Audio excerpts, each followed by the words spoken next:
여러분들 주님의 이름으로 환영하고 축복합니다. 여러분, 어느샌가 우리나라 문화 속에 아주 깊숙이 들어와 있는 것이 하나 있습니다. 그게 뭐냐 하면 바로 할로윈이라는 겁니다. 사실 우리나라 사람들은 할로윈이 뭐냐라고 물어보면 딱히 정확하게 대답하지 못합니다. 그럼에도 불구하고 이 문화를 깊이 즐기는 가운데 있습니다. 딱히 즐길 것 없는 시기와 시대 속에서 함께 모여 웃고 떠들고 심지어 일상의 복장마저 벗어던지게 해주는 재밌는 일탈과 같은 행동이기 때문에, 그리고 파티 문화가 스며들었기 때문에 이와 같은 것을 즐기지 않나라는 생각이 듭니다. 그래도 좀 우리가 생각하지 못하는 그 상황 속에서 되게 많이 깊숙이 들어와 있습니다. 가을이 되면 우리가 보통 이제 놀이동산에 간다고 놀러 가는데, 가을의 테마가 이제는 정해졌습니다. 할로윈 데이 테마로 정해진 놀이동산들이 많습니다. 그리고 다이소에 가면 할로윈 테마 상품 코너가 아예 준비가 되어 있습니다. 스타벅스 메뉴에도 보면 할로윈 음료들이 출시됩니다. 그것뿐 아니라 어떤 카페 매장에서는 전체 컨셉을 시즌에 맞춰서 파티장으로 오픈하는, 할로윈 파티장으로 오픈하는 카페들도 나오기 시작합니다. 그리고 요즘 SNS에 핫하게 올라오는 사진들이 뭐냐 하면, 이태원에서 할로윈 파티 복장이 이랬다, 이런 할로윈을 보냈다라는 사람들의 사진이 계속해서 올라오는 것을 볼 수 있습니다. 근데 여러분, 이거 이태원까지 갈 필요도 없습니다. 요즘에 은행 사거리에도 할로윈 분장을 하고 다니는 분들이 심심치 않게 눈에 띕니다. 제가 이제 6단지에 사는데, 6단지에 살면요, 보통 학원이 많고요. 그리고 이제 공부방들이 많습니다. 근데 엊그저께 보니까요, 밤에 1시, 2시까지 막 소리가 나고 막 이런 걸 볼 수 있어요. 그러니까 얼마나 이와 같은 문화가 우리 안으로 깊이 들어와 있는지를 알 수 있는 거죠. 근데 이런 문제가 더 심각하게 부각되는 곳이 있습니다. 어디냐 하면 어린이집, 그리고 유치원, 초등학교와 같은 교육기관들입니다. 근데 일반 사립기관들 뿐만 아니라 국립, 공립 학교들이 이와 같은데 침착하고 있다는 거예요. 많이 프로그램들을 하고 있습니다. 당일에 할로윈 복장을 입고 와라. 그리고 부모들에게 가정통신문을 보내고 미술 수업 시간에 할로윈 용품을 만들고 그릴 것이다 라고 이제 학생들에게 요구하는 시대가 바로 지금 시대입니다. 이때 가장 예민한 사람들이 누구냐 하면 크리스찬 믿는 부모들입니다. 나는 내 자녀를 그곳에 동참시키고 싶지 않습니다. 그리고 교육기관에서 의무사항처럼 이런 것을 강요하는 것이 너무나 싫습니다 라고 말하고 싶지만, 계속해서 그와 같은 것들을 우리 아이들에게 요구하고 있기 때문에 거기서 생기는 충돌이 있다는 거죠. 지인들 분들 중에 이런 분들도 있습니다. 우리 아이는 그 일에 참여시키지 않겠다라며 그날 학교를 보내지 않고 현장학습을 시키는 부모들이 있다는 겁니다. 그리고 심지어 어떤 아이는 학교에 갔더니 뭐 얘기 없이 갑자기 미술 선생님이 들어오셔서 오늘 할로윈 그림 그리기, 할로윈 분장을 해보겠다, 뭐 이제 이와 같이 시키는 겁니다. 그러니까 이제 들은 건 있을 거 아닙니까? 이건 나쁜 거야, 좋지 않은 거야 라는 말을 들었으니까 아이가 거부하는 겁니다. 선생님, 저 안 할 거예요. 하지 않겠습니다. 우리 엄마가 이건 하지 말라 그랬어요. 나쁜 겁니다. 라고 하지 않는다는 거예요. 근데 이제 문제는 그 다음입니다. 학교에서 부모님에게 이런 전화가 옵니다. 오늘 누구누구가 학교에서 미술 시간에 참여를 거부했습니다. 그래서 부모님이 얘기합니다. 선생님, 우리 아이는 믿는 그 신념이 있기 때문에 그 모든 문화와 달라서 아이가 거부할 수 있습니다. 좀 존중해 주셨으면 좋겠습니다 라고 이야기를 한다는 거예요. 그러면 선생님이 그 신념과 신앙을 이해하지 못하겠다는 의미로 이렇게 얘기합니다. 어머님, 이건 그저 단순한 놀이와 파티에 불과합니다. 그리고 또 학교의 수업입니다. 그런데 아이가 수업에 참여하지 않겠다는 것은 제가 도대체 이해할 수가 없습니다. 어머니, 다음에는 꼭 참여할 수 있도록 도와주시고 지도해 주시면 좋겠습니다 라고 말한다는 거예요. 그러니까 이제 대화가 되는 게 아니라 뭐냐 하면 이제 그 지도를 받고 훈계를 듣는 거죠. 어떤 의미에서 그러냐 하면, 지금 아이가 한 행동과 그리고 부모님이 갖고 있는 신념은 잘못됐다라고 질책을 받는 겁니다. 여러분, 한국교회는요, 지금 세상의 비난의 정점에 서 있습니다. 그 어느 때보다 교회 공동체의 일원으로 살아가는 것이 힘든 때가 바로 요즘입니다. 불과 얼마 전까지만 해도 동성애 문제 때문에 우리가 이제 골머리를 앓았지 않습니까? 지금도 해결되진 않았지만 동성애가 큰 이슈로 떠올랐던 때가 있었는데, 이제는 그것 말고 그 전에 생각지도 않았던 할로윈이라는 문화가 우리 중심으로 깊이 들어와 있는 겁니다. 어쩌면 우리는 그런 문화 속에서 살고 싶지 않습니다, 거부하고 싶습니다 라고 말하지만, 이제 그 문화의 한 복판, 한 가운데를 이미 살고 있습니다. 사랑하는 성도 여러분, 사랑하는 청년 여러분, 이와 같은 시대에 저와 여러분들에게 필요한 것이 바로 영적인 분별력입니다. 어떤 것이 하나님 편에 서는 것인가, 그리고 어떤 것이 악한 권세에 휩쓸리는 것인가에 대해서 우리는 이 세대와 시대를 잘 분별해야만 합니다.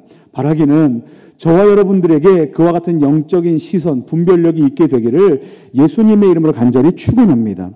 근데 여러분, 예전에도 그랬지만 지금의 세상 문화는 결코 호락호락하지도 않고 그리고 만만하지 않습니다. 예전에는 어떤 문제가 일어나면 교회가 세상을 향해서 이렇게 얘기했습니다. 그건 잘못된 일이야. 잘못됐어. 고쳐야 돼. 거룩해야 돼. 이렇게 얘기하는 게 보통이었습니다. 근데 요즘 사회적 현상들을 보면 거꾸로 된 것 같습니다. 계속해서 세상이 교회를 향해서 질타합니다. 너희는 너무 독선적이다. 너희는 거룩함을 잃어버렸다. 너희는 사랑이 없다. 너희는 문화를 따라가지 못하는 사회 부적응자들이다. 뭐 이와 같은 질타를 계속해서 받고 있다는 거예요. 그리고 교회를 향해서 어떻게 비난하냐면 심지어 교회는 악의 축이다라고 이야기하는 일들이 비일비재하게 일어납니다. 제가 말씀을 드리는 것이 과장된 게 아니고요. 세상의 많은 사람들이 그리고 유튜브에만 들어가 봐도 이와 같이 교회를 질타하는 글들을 심치 않게 볼 수 있고요. 제가 충격을 받았던 것은 언젠가 한번 이제 이와 같은 이제 유튜브를 보면 유튜브의 다음 영상 이렇게 쭉 가지 않습니까? 그런 영상들의 댓글을 봤는데요. 정말 무섭더라고요. 제가 밤에 그런 댓글들을 보는데 와, 이 시대에 그리스도인으로 살아가는 게 정말 쉽지 않다. 만만치 않다. 그리스도인으로 이와 같은 비난들을 받아내는 것은 너무나 힘든 시대를 우리가 살고 있다라는 마음이 들었습니다. 차라리 한두 세대 전쯤에 태어났으면 뭐 어머님 세대나 할아버지 세대쯤에 태어났다면 이런 소리를 듣지 않고 아유 교회 다니는 사람 훌륭한 사람입니다라는 얘기를 들었을 텐데 굳이 이와 같은 시대에 우리가 태어나서 이와 같은 비난을 한 몸에다 받고 있다는 거죠. 근데 여러분 이거는 다르게 생각해 보면 이렇게도 생각할 수 있습니다. 지금 우리가 이런 시대의 그리스도인으로 태어나 혼란의 한복판에 서 있다는 것은 어쩌면 우리에게 그만큼 하나님께서 기대하시는 더 큰 책임과 더 막중한 사명이 우리에게 있는 것은 아닌가라고 생각해 볼 수 있습니다. 오늘은 그 책임과 사명에 대해서 좀 살펴보려고 합니다. 우리는 어떻게 살아야 하는가? 이와 같은 시대 속에서 우리는 어떤 마음을 가지고 살아야 하는가에 대해서 좀 살펴보면서 하나님의 은혜를 나누려고 합니다. 오늘 우리가 살펴보고 있는 이 빌립보서 말씀은 사도 바울이 복음을 전하다가 감옥에 갇힌 상태에서 빌립보 교회의 성도들에게 글을 쓰고 있는 겁니다. 지금 나는 옥중에 갇혔다. 감옥에 갇혔다. 왜 갇혔습니까? 복음을 전하다 갇혔다. 라고 하면서 편지를 쓰는 거예요. 근데 사실 이 시대를 살아가는 저와 여러분들의 삶이 사도 바울과 별반 다르지 않습니다. 바울이나 우리나 똑같이 모두 하나같이 교회와 복음에 대해서 극심한 핍박과 박해를 받고 있는 지경에 있다는 건 똑같습니다. 교회를 다니기 때문에 예수를 믿기 때문에 복음을 전하기 때문에 이와 같은 핍박이 우리에게 있었고 그리고 바울에게도 여전히 있었다는 겁니다. 그러니까 이와 같은 때에 사도 바울의 이야기를 듣는 건 그리고 사도 바울의 인생을 통해서 하나님께서 주신 말씀을 듣는 건 의미가 있는데요. 어떤 의미가 있냐? 우리 말씀을 좀 함께 읽겠습니다. 15절 말씀입니다. 15절 말씀 같이 읽습니다. 시작. 이는 너희가 흠이 없고 하나님의 흠 없는 자녀로 세상에서 그들 가운데 아멘. 이와 같이 말씀하는데요. 사도 바울이 우리에게 어떻게 살아야 된다고 권면하고 있냐면 그들 가운데 빛들로 나타내는 삶을 살아야 한다는 겁니다. 그러니까 빛처럼 살라는 거죠. 여러분 빛의 특징이 뭔지 아십니까? 두 개가 있는데 첫 번째 뭐냐면 빛은 소리가 없습니다. 빛의 속도와 소리의 소리는 다릅니다. 근데 빛은요 소리가 없습니다. 무음 모드라는 겁니다. 여러분 저는 보통 이제 핸드폰을 이용할 때 무음 모드를 아주 자주 이용합니다. 많은 사람들이 함께 있는 공간에서 지금도 그런데요. 지금도 저는 벨소리를 하지 않습니다. 이게 에티켓 아니겠습니까? 그럼 벨소리 아니면 진동을 하게 되는데 여러분 진동도 때로는요. 책상 위에다 놓고 아니면 심각한 소리가 이렇게 튕기게 되면요. 엄청난 소리, 진동, 이렇게 굉음을 내게 됩니다. 사람들이 깜짝깜짝 놀라죠. 그 제가 사용하는 게 뭐냐면 무음 모드입니다. 그리고 핸드폰을 그냥 책상 앞에 세워놓는 거예요. 그냥 빛이 반짝이면 아 지금 뭔가가 왔구나라고 이제 느끼는 거죠. 근데 핸드폰의 무음 모드를 한번 생각해 보십시오. 소리가 나지 않습니다. 그럼에도 불구하고 핸드폰은 뭐 하고 있는지 아십니까? 일을 합니다. 전화가 오면 전화를 연결해주고 문자가 오고 메시지가 연결되고 이메일이 오고 스케줄러가 작동하고 수면등이 체크되고 앱에서 알림들이 뜨게 됩니다. 그러니까 이게 뭐냐면 이 스마트폰이 갖고 있는 그 기능이고 정체성이에요. 뭐냐면 무음 모드를 해도 이 핸드폰은 쉼 없이 계속해서 자기의 일을 감당하고 있다는 거예요. 여러분, 빛도 마찬가지입니다. 빛은 소리가 없습니다. 무음입니다. 그럼에도 불구하고 빛은 어떤 사명을 감당하냐면 자신의 사명을 계속해서 말 없이 소리 없이 진행하고 있는 게 빛이 가진 특징입니다. 그리고 빛이 가진 특징이 또 하나 있는데 그게 뭐냐면 빛은 어둠을 밝힙니다. 어둠을 밝히는데요. 빛은 자신의 빛을 비추어 어둠을 밝히고 그 빛이 발생하자마자 그 빛이 닿자마자 거기서 뭐가 사라지냐면 어둠이 사라집니다. 그리고 그 어둠이 빛이 생긴 그 스팟이 있을 것 아닙니까? 그러면 저 멀리 있던 어둠 안에 있던 모든 것들이 그 빛을 보고 아, 저기 빛이 있구나, 저게 빛이구나 라는 생각을 자연스럽게 인식하고 갖게 된다는 거예요. 오늘 말씀이 저와 여러분들에게 어떻게 살라고 말씀하시냐면 빛처럼 살아라. 빛들로 나타내는 삶을 살아라라고 요구하고 계십니다. 그렇다면 빛들로 사는 방법은 무엇인가? 첫 번째, 함께 따라하시겠습니다. 흠없고 순전한 삶을 살기 위해 애써야 한다. 이게 첫 번째 우리가 살아야 될 삶의 태도입니다. 여러분, 세상은 계속해서 교회를 향해서 비난을 쏟아냅니다. 그래서 우리는 거기에 대항해서 큰 소리로 항변하고 싶습니다. 너희가 아는 우리는 잘못된 인식이다. 아니야, 우리는 그렇지 않아. 그것은 너희가 교회를 잘 몰라서 그래. 그건 일부분의 어떤 사람들일 뿐이고 교회 전체는 그러지 않아. 하나님께서 세우신 교회 공동체는 그런 데가 아니야. 그것은 일반화의 오류야 라고 많은 얘기들을 쏟아내놓고 싶어 합니다. 그리고 어떨 때도 있습니까? 우리가 당한 만큼 뭔가 갚아줘야 속 시원하다라는 것들이 우리의 마음 가운데 들 수 있습니다. 근데 분명한 건 뭐냐면 빛은 무음 모드라는 거예요. 빛은 소리가 없다는 거예요. 무음 모드라는 건 우리가 오해하지 말아야 될 건 너희들은 무음이니까, 우리들은 무음이니까 쥐죽은 듯이 소리 내지 말고 살아, 찍소리 하지 말고 살아, 이렇게 살라고 예수님께서 말씀하시는 게 아니에요. 빛은 무음 모드이지만 무음 속에서도 뭘 합니까? 사명을 다합니다. 이게 빛이에요. 그게 빛의 특징입니다. 우리는 세상을 향해 많은 소리 그리고 큰 소리를 내기보다 어떻게 사는 삶을 먼저 해야 되냐면 흠없고 순전한 삶을 살기 위해 애쓰는 삶을 살아야만 합니다. 여기서 흠없다라는 뜻은 뭐냐면 많은 공평한 눈이 보기에 그리고 보편적인 눈이 보기에 흠없는 상태를 말합니다. 그러니까요, 교회법으로 봐도 흠이 없고 그리고 사회법으로 봐도 이거는 흠이 없는 삶이 바로 여기서 말하는 흠 없는 삶입니다. 그리고 순전한 삶은 뭐냐면 그 인격 내적인 순결함을 의미합니다. 그러니까 이건 누가 보지 못한다 해도 누구 앞에? 하나님 앞에서 우리의 삶이 이와 같이 순전하고 순결한 삶의 태도를 갖기 위해서 날마다 힘쓰고 애써야 한다는 것을 의미합니다.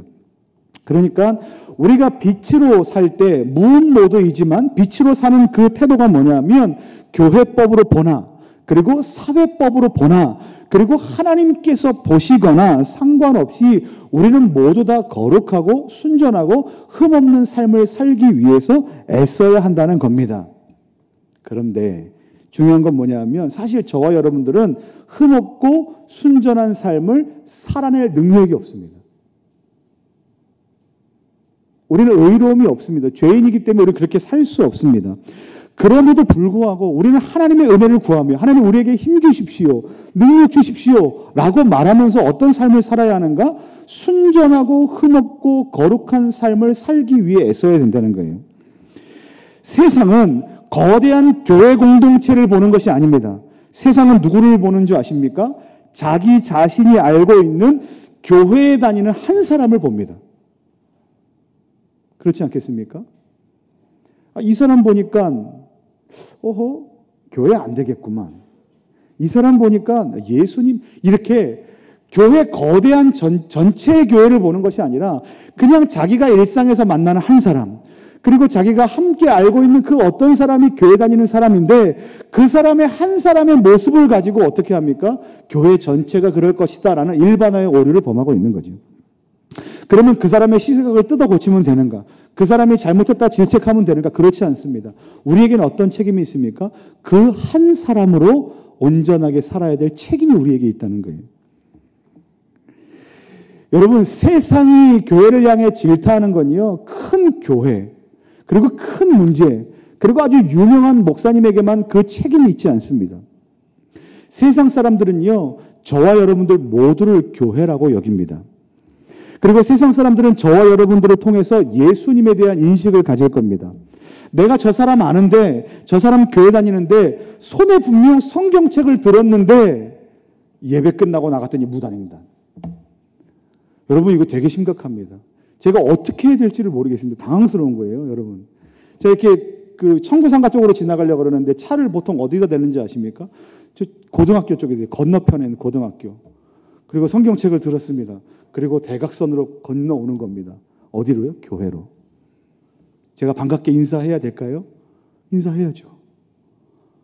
여러분, 이 심각한 겁니다. 심각한 거예요. 사람들은 그 성경책 하나로 교회를 판단합니다. 그리고 그 무단횡단 하는 것으로 우리를 판단할 겁니다. 그리고 빨간불에 건너는 사람들을 보고 교회를 평가할 겁니다. 그리고 성경책을 들고 길바닥에 침 한 번 뱉는 아주 작은 것, 사소한 것들로 어디를 평가합니까? 교회를 평가할 겁니다. 그러니까 여러분, 뉴스에 나오는 커다란 그 이슈에 우리가 함몰돼서 저건 잘못됐어. 저 사람은 저래. 나는 안 그래가 아니라 누구를 돌아봐야 되는지 아십니까? 나의 삶을 돌아봐야 되는 거예요. 나는 세상 사람들에게 지금 어떤 모습으로 비춰지고 있는가? 사랑하는 성도 여러분, 저와 여러분들은요, 움직이는 교회입니다. 우리의 걷고 뛰고 말하고 교제하고 행동하는 모든 것들이 세상 사람들에게 교회와 예수님을 소개하는, 이 어찌 보면 뭐라 그럴까요? 광고판이고요. 증강현실 같은 거예요. 저 여러분들이 다니면요, 사람들은 뭘 보는지 아십니까? 저 여러분 뒤에 있는 그 증강현실로 표현된 그 교회, 십자가, 성경책, 예수님, 이것을 보게 되는 거예요. 고린도후서 2장 14절 말씀에 이렇게 기록되어 있습니다. 항상 우리를 그리스도 안에서 이기게 하시고 우리로 말미암아 각처에서 그리스도를 아는 냄새를 나타내시는 하나님께 감사하노라. 우리는 뭐라 그럽니까? 냄새를 나타내는 사람들이. 누구의 냄새입니까? 그리스도의 냄새를 나타내야 되는 사람들입니다. 마태복음 5장 14절 말씀에 같이 읽겠습니다. 시작. 너희는 세상의 빛이라 산 위에 있는 동네가 숨겨지지 못할 것이요. 이와 같이 우리는 세상에 빛된 삶을 살아야 되는 사람입니다. 이게 우리의 사명이라는 거예요. 그때 세상이 교회를 향해서 이렇게 말할 겁니다. 예수 믿는 사람의 삶이 저런 거구나. 우리가 꼰대라고만 생각하고 사회 부적응자들이라고 생각했던 교회 다니는 사람들의 삶이 그렇지 않구나. 그렇지 않구나. 라는 것들을 보게 될 겁니다. 지금 저와 여러분들의 모습은 어떻습니까? 빈수레가 요란하지는 않습니까? 아니면 반응하기조차 싫어서 그냥 세상에 동화되어 조용히 살아가고 있지는 않습니까? 여러분, 저와 여러분들의 삶은요, 요란해서도 안 됩니다. 그렇다고 동화되어서도 안 됩니다. 우리의 상태는 어떤 상태냐면 무음입니다. 그럼에도 불구하고 무음인 것 같으나 멈춰 있는 것 같으나 세상에서 계속해서 우리의 빛된 사명을 감당해야 될 책임이 있는 사람들이 바로 저와 여러분들의 삶인 줄 믿습니다. 바라기는 세상에서 날마다 거룩하고 흠없는 순전한 빛된 삶을 살기 위해 힘써 살아가시는 저와 여러분들 되시기를 예수님의 이름으로 간절히 축원합니다. 두 번째, 우리가 좀 이렇게 살아야 되는데요. 따라하시겠습니다. 우리는 생명의 말씀을 밝혀야 합니다. 여러분, 세상은 우리에게 뭘 요구하냐면 사랑을 요구하고 거룩함을 요구합니다. 그래서 앞에서 말씀을 나누는 것처럼 우리는 거룩한 삶, 사랑의 삶의 통로가 되는 빛된 삶을 살아야만 합니다. 이것이 우리가 갖고 있는 어떤 책임이냐면 사회적 책임이에요. 마치 많이 가진 사람이 많은 것들을 헌신해야 되는 것처럼 우리는 이미 우리 안에 있는 사랑과 거룩한 그 은혜를 계속해서 통과시키고 흘려보내야 될 책임이 있는 사람들입니다. 그런데 그것만으로 우리의 사명을 다했는가라고 말할 때 우리는 그렇지 않다는 겁니다. 어쩌면 그것은 어떤 의미에서 세상이 말하는 도덕적인 삶과 맥이 비슷할 수 있습니다. 그냥 거룩하게 살고 순전하게 살고 무단횡단하지 않고 침 뱉지 않고 욕하지 않고 때리지 않고 살인하지 않고 도와주고 이와 같은 삶들은요, 그냥 사회법적으로 사람들이 이게 도덕적인 삶이다라는 것과 어찌 보면 맥이 비슷할 수도 있다는 거예요. 그리고 우리가 그렇게 거룩하게 산다 해도 세상은 우리를 향한 지탄을 멈추지 않을 겁니다. 왜 그런지 아십니까? 그들이 말하는 그 지탄, 교회를 향한 지탄은요, 사실 표면적인 이유들은 너희가 거룩하지 않다, 사랑이 없다라는 것이지만 그건 어디까지나 명분이라는 거예요. 그들이 교회를 지탄하는 것은 어떤 이유냐면 그들 안에 이 땅 가운데는 하나님이 계시지 않다. 하나님은 이 땅 가운데 없다라고 말하는 불신앙 때문에 그들은 교회를 비난하는 겁니다. 교회는 뭐라고 말합니까? 하나님이 계시다. 예수님을 믿어야 구원받는다. 그러니 들어와라. 그렇지 않으면 구원받지 못한다. 이와 같은 주장들을 펼치니까 하나님을 믿지 않는 사람들이 너희는 너무 독선적이다 라고 말하는 거예요. 이와 같은 시대 속에서, 이와 같은 시대적 비난 속에서 우리는 어떤 삶을 살아야 되는 게 그게 뭐냐면 생명의 말씀을, 생명의 빛을 드러내는 삶을 살아야 된다는 거예요. 여러분 요즘 계속해서 플래그십 핸드폰들이 나옵니다. 여러분들 뭐 아무리 저가형 핸드폰들이 많이 쏟아져 나오고 디자인이 예쁘다 해도 우리는 어디에 시선이 꽂히냐면 플래그십, 그 카테고리에 우리의 눈이 멈춥니다. 아주 고까지요. 얼마 전에 핸드폰이 나왔는데 거의 뭐 200만 원을 육박하는 게 접었다 폈다 뭐 이제 이런 거 있죠. 그리고 이어폰 요번에 뭐 나왔죠. 뭐2 프로 뭐 나왔는데 가격이 32만 원이요. 이제 아주 고가의 이렇게 그것을 이제 찍는 것들만 우리는 이제 눈을 가게 돼 있습니다. 그런데 이와 같은 것도 우리가 왜 사게 되는가? 거기에 마음을 왜 두게 되는가? 있는 분들 이렇게 걱정하지 마십시오. 비난하는 거 아닙니다. 잘 들어보십시오. 왜 멈추는가? 거기에 시선이 두는가? 광고를 잘했기 때문에 그런가? PPL을 잘했기 때문에 그런가? 그렇지 않아요. 여러분 광고는요 어떤 의미에서 그것을 광고주가 돈 주고 사람을 뽑으면 아 이거 좋아요 이거 좋은 물건입니다라고 얘기하는 것으로 그칩니다. 그러니까 요즘 우리들은 그 광고에 현혹되는 사람들이 많지 않습니다. 그러니까 우리가 더 마음을 두는 것은 뭐냐면 유튜버들이에요. 인플루언서들이죠. 그러니까 자기가 이 물건들을 아주 빨리 구입하는 겁니다. 아주 빠른 시간에 세상에 공개되는 그 타이밍에 그 물건을 사고 아니면 어쩌면 그것보다 다른 루트를 통해서 공개되기도 전에 먼저 그 물건을 사고 어떻게 합니까? 조목조목 그 스펙을 나열하는 겁니다. 어떻게 해요? 사용해보고. 그러면서 이렇게 나옵니다. 실사용기, 뭐 육주 체험기, 아니면 킥보드 같은 경우 뭐 몇만 킬로 타본 사람이 이야기하기 뭐 이렇게 되는 거예요. 그러니까 그와 같은 사람들이 자기가 다 써보고 다 사용해 본 다음에 스펙도 얘기하고요. 그 다음에 기능도 얘기하고요. 디자인도 얘기하고요. 그립감까지 무게감까지 이 무게까지 얘기하니까 이게 어떻게 되는 겁니까? 거기에 마음을 두는 거예요. 아 이건 믿을 만하다. 이 사람이 다 써보고 이거 정말 좋습니다. 한마디 하면요. 그 다음에 인터넷 쇼핑몰이 이제 뭐 품절이 되는 거죠. 여러분 우리가 생명의 빛을 전한다는 건 바로 이와 같은 유튜버가 되는 것과 똑같습니다. 우리는 어떤 책임이 있냐면 복음을 리뷰하고 복음을 자랑하는 인플루언서가 돼야 된다는 거예요. 왜 그렇습니까? 누가 시켰기 때문에 그렇습니까? 돈을 받았기 때문에 그렇습니까? 아니에요. 우리가 그 복음의 은혜를 누리고 있기 때문에 그래요. 그러니까 지금 제가 여러분들 전도하십시오. 이게 전도가 안 되잖아요. 왜 안 되는지 아십니까? 내가 지금 하나님의 은혜가 내 안에 어떻게 경험되는지 모르는데 내가 어떻게 그걸 갖고 전도를 하겠냐고요. 어떻게 예수님을 소개하겠냐고요. 생명의 빛을 전하는 인플루언서들은 어떻게 그것에 작동시키냐면 내가 이미 복음의 주인 되신 예수님을 만났고 그분을 통해서 영원한 생명과 영원한 기쁨을 누렸고 심지어 그 기쁨의 삶을 지금도 계속해서 맛보고 있다면 어떻게 하는 겁니까? 유튜버가 되는 거예요. 이야기하는 겁니다. 이거 되게 좋아. 정말 기뻐. 예배하면서 힘을 얻었던 얘기, 말씀을 읽으면서 위로를 받았고 찬양을 드리면서 소망을 누리고 기도하는 가운데 확신을 갖고 고난 가운데 하나님께서 나와 함께 하신다는 걸 통해 내가 낙심하지 않았다, 좌절하지 않았다, 인내할 수 있었다, 나는 소망 가운데 있었다, 나는 승리할 수 있었다라는 그와 같은 감격이 있다면 우리는 어떤 삶을 살아야만 하는가? 생명의 빛을 전하는 인플루언서가 돼야 된다는 거예요. 근데 우리는 어찌 보면 이 복음을 언박싱하지 않아요. 리뷰하지도 않아요. 드러내지 않아요. 왜 그렇습니까? 세상이 우리를 향해 비난하는 것이 두렵기 때문에 그래요. 전도는 고사하고 그냥 내가 예수 믿는다는 것 그냥 말하지 않아요. 긁어부스럼 만들지 않는 거예요. 그냥 조용히만 다니는 거예요. 그래서 목사님 그냥 저 하나 교회 와 있는 것으로 만족해 하시면 안 됩니까? 라는 마음이 우리 가운데 굴뚝하게 있어요. 그렇지 않습니까? 내가 내 인생 하나 살기 힘든데 굳이 사람들에게 핀잔 받아가며 내가 이렇게 살 게 뭐가 있겠습니까? 제가 가끔 주문을 하려고 이제 커피 주문하려고 이렇게 줄을 길게 설 때가 있어요. 그러면 저도 이제 이렇게 편안한 자세로 이렇게 있습니다. 그러면 뒤에서 이제 이런 소리가 들려요. 어머 목사님 이런 소리가 들리는 거예요. 그러면 제가 이제 그 잠깐 사이에 그 0점 몇 초 사이에 제가 이렇게 막 이렇게 소름이 돋습니다. 그리고 저를 돌아보는 거죠. 잠깐 사이에 저를 돌아보는 거죠. 내가 짝다리는 짚지 않았나? 내가 인상은 쓰고 있지 않았나?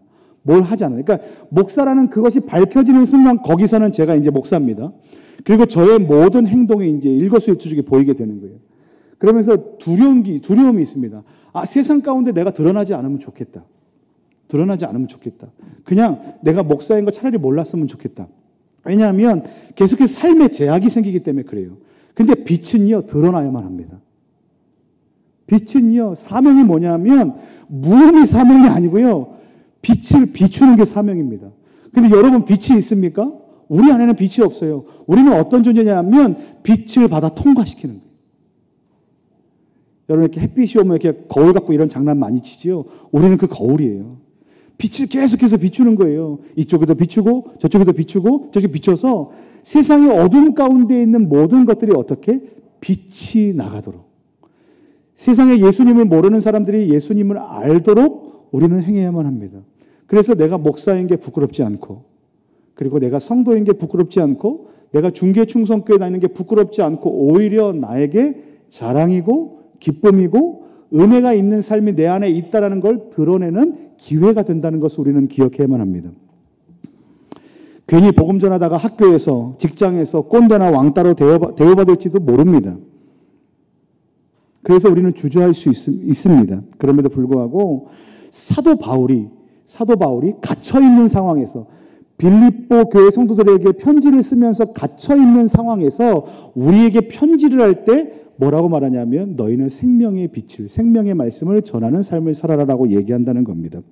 여러분, 그 사도행전에 이런 이야기가 있습니다. 사도행전에 보면 감옥 안에 갇힌 사람들이 나와요. 근데 복음을 전하다가 감옥에 갇힌 사도들이 등장합니다. 그때 하나님께서 그들을 놔두지 않으시고 하나님께서 주의 사자들을 보내시고 그 옥문을 열고 그들을 구해 주십니다. 여기까지 이제 이해되시죠? 그러면 이제 하나님께서 주의 사자들을 통해서 그 사람들에게 뭐라고 얘기하시겠습니까? 많이 놀랬지? 고생 많았다. 이제 좀 피해 있어. 시간이 지나 교회를 향해 박해가 좀 잠잠해지면 우리 그때 일 다시 하자라고 말씀하셨는가? 그게 아니라는 거예요. 우리 말씀을 읽겠습니다. 우리 사도행전 5장 17절부터 20절까지 말씀입니다. 같이 읽습니다. 시작. 그와 함께 있는 사람, 즉 사두개인의 당파가 다 마음의 시기가 가득하여 일어나서 사도들을 잡아다가 옥에 가두었더니 주의 사자가 밤에 옥문을 열고 이끌어내어 하시는 말씀이 20절 시작. 가서 이 생명의 말씀을 다 백성에게 말하라. 세상은 우리를 향해서 뭐라고 말할 수 있습니까? 꼰대라 말할 수 있습니다. 세상은 우리를 무지한 사람들이라고 말할 수 있습니다. 너희는 너무 편협한 사람이야, 시각이 좁은 사람이야 라고 말할 수 있습니다. 그것이 마치 감옥 안에 갇혀 있는 상황과 같습니다.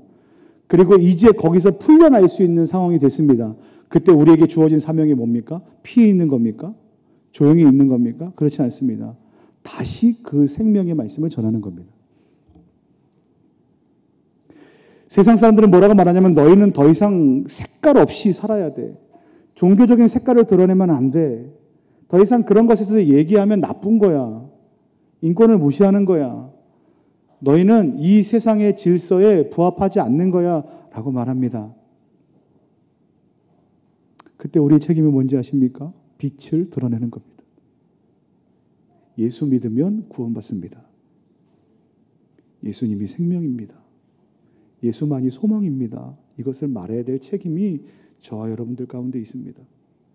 사랑하는 성도 여러분, 오늘 주께서 우리에게 말씀하십니다. 생명의 말씀을 전하라. 바라기는 시대적으로 어려운 이때에 뱀같이 지혜롭고 양처럼 순결하게, 그리고 사도들처럼 생명의 말씀 전하는 이 빛 비추는 일을 결코 멈추지 않는 저와 여러분들 되시기를 예수님의 이름으로 간절히 축원합니다. 우리 함께 찬양하면서 우리 주신 말씀을 좀 기억하면 좋겠는데요.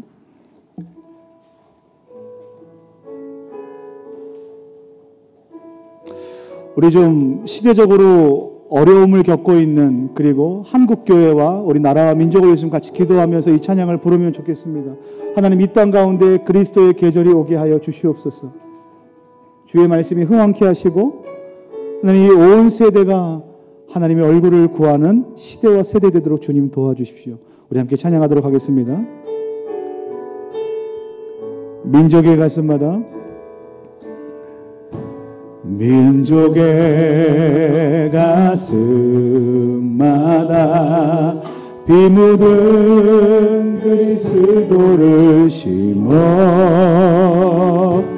이 땅에 부르고 푸른 그리스도의 계절이 오게 하소서 오게 하소서. 이 땅에 하나님의 나라가 이 땅에 하나님의 나라가 이루어지게 하옵소서. 모든 사람의 마음과 교회와 가정에도 하나님 나라 임하게 하여 주의 청년들이 예수의 꿈을 꾸고 인류 구원의 환상을 보게 하소서. 한 손에 모든 들고 한 손에 산을 들고 온갖 구성 누리는 나 주의 청년들이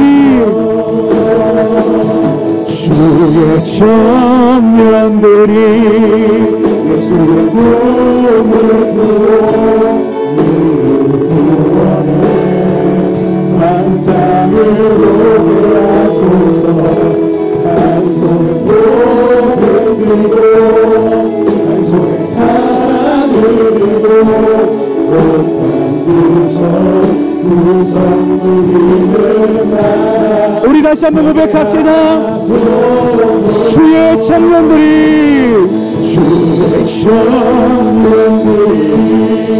예수의 꿈을 꾸고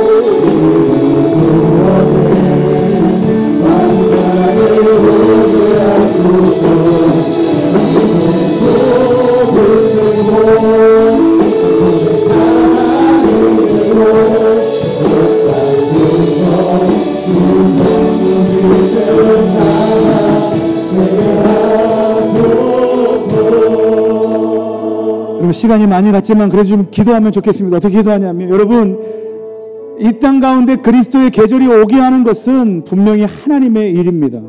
하나님의 사역입니다. 그럼에도 불구하고 교회 성도들이 그 꿈을 꾸지 않으면,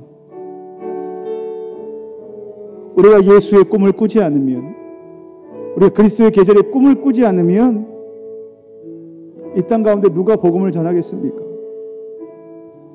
죄송하지만 목사인 저도 이 시대를 사는 게 두렵습니다. 무섭습니다. 그런데 여러분, 우리 함께 기도하면 좋겠습니다. 우리가 예수 그리스도의 꿈을 꾸게 하여 주십시오. 복음을 살아내게 하여 주십시오. 세상 가운데 두려워 떨지 않고 빛을 드러내는 하나님 복된 성도 되도록, 전도자 되도록, 생명의 말씀을 밝히는 자들 되도록 주님 도와주시옵소서. 우리 함께 우리의 직장과 우리의 학교와 우리의 가족들과 우리의 삶의 환경들을 생각하며 함께 기도하면 좋겠습니다. 기도하겠습니다. 사랑과 은혜가 충만하신 하나님 아버지, 오늘도 우리 가운데 은혜 주시기를 소망하며 기도합니다. 하나님, 우리가 그리스도의 계절을 꿈꾸게 하여 주시옵소서. 하나님, 우리 가운데 복음을 살아내도록 주님 도와주시옵소서. 우리의 가족, 하나님, 우리 학교가, 우리의 직장이, 하나님, 우리가 걷고 있는 만나는 많은 사람들이 하나님 그리스도의 사랑을 알지는 다른 가운데 있습니다. 교회를 비난합니다. 하나님, 예수를 축복합니다. 그럼에도 불구하고 하나님, 우리 안에 그리스도의 계절이 오기를 소망하는 마음을 갖게 하여 주시옵소서. 하나님, 이 땅 가운데 하나님 복음을 전하는 사명을 우리 가운데 허락하여 주셨사오니 하나님, 우리가 순전하고 의롭게 살도록 인도하여 주시고, 날마다 하나님 생명의 말씀을 밝히는 사명을 감당할 부족한 것들을 하나님 인도하여 주시기를 소망하며 기도합니다. 하나님, 우리가 꿈꾸지 않으면 우리 가운데 빛을 전하고 있습니다. 하나님, 우리 가운데 사명을 주신 하나님, 우리 가운데 힘을 주시고 능력을 주셔서 하나님의 은혜가 우리 가운데 경험되고 주님 도와주시옵소서. 하나님 아버지, 이 시대는 교회를 조롱합니다. 교회를 핍박합니다. 또 예수 그리스도를 박해하는 가운데 있습니다. 그 시대 한가운데 우리가 있습니다. 하나님, 두렵습니다.